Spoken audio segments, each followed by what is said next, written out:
نبود بود یار بود، دانه نبود دونه نبود، خوشه نبود خرمو نبود، شد یار بود. دم دامنه کوه بابا بام دنیا سبزه بسیار بود، بر لبلبی هر جوی و جر زیر نهال نوسمر، بر چهره نوربندی هر شام و سحر. هر شامگاه قد استرایی جلجلی هم مجلس و دربار بود، هر صبحگاه دم زیر آسمان صفا و نیلگون هم صحبت افتاو بود و بیدار بود. مثل گل لالاوری دختر نیم بیاوری، آروسی بی جروری، یک بوزکی آهو مزاجی گل رخی ایار بود.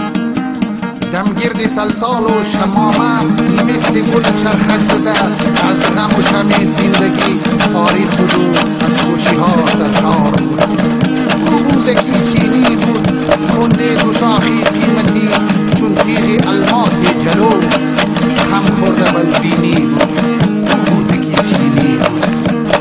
چای و چلم تیار کن، گوشک خورا آوار کن، چرقت ششته و قدراس توخ کن بوزی چینی را. قد بزغلای نورسو دنیایشی، قد آل و اولادایشی، قد زندگی زیبایشی، دم سرزمین و میهن و دم کشوری آبایشی. توخ کن بوزی چینی، توخ کن